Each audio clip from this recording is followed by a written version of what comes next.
So today we're here in the Luxide Sports Hub with Damien McKeever from Amphibian King, and he's going to talk us through the importance of footwear and clothing for marathon and long distance runners. Thanks very much for coming, Damien.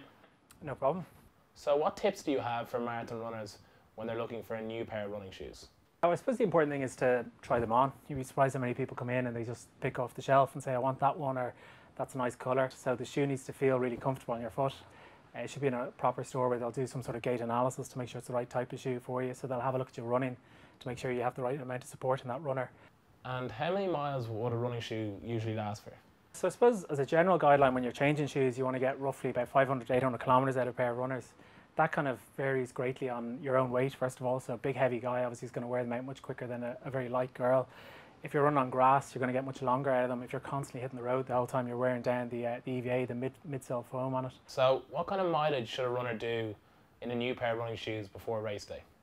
The ideal scenario is you'd have 100 kilometres on them before the marathon. As I said, if you're getting towards kind of 500, 600k, it's probably towards the end of their life anyway. So, what is the importance of insoles for marathon runners? What we do is we have a look at people running to see what way their foot lands. And when we're doing the kind of video analysis, we'll see if they need support on the inside, the medial side. If they do, we'll get them into a shoe that has a little bit more support in it. If they're more of a kind of supinated runner or a neutral runner, we might get them into a slightly more cushion shoe. So it is really important to get you into the right type of shoe for yourself. So what kind of recommendations would you have for runners when deciding footwear and clothing on race day? I suppose it's really important that you don't change anything, so you don't want to be doing anything different than what you normally do. So obviously the runners is a key thing. You want to make sure you've worn the runners on your long run, so you've done a 20-mile run with those runners on. But actual gear as well, clothing is really important.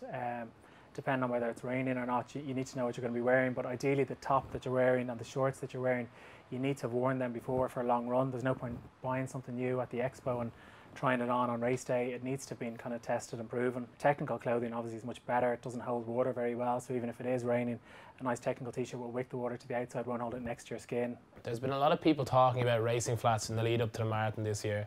Are these mainly used by elite athletes, or can beginners use them as well? You really want to be doing very kind of serious time, so really certainly people going sub 3 hours will be looking at racing flat. Any longer than that, the shoes are very light and it's a long time to be on your feet. If you're going to be out there for certainly for 4 hours, you probably don't want to be wearing a racing flat. It's a little bit too kind of minimalist. You want something a bit more cushioned.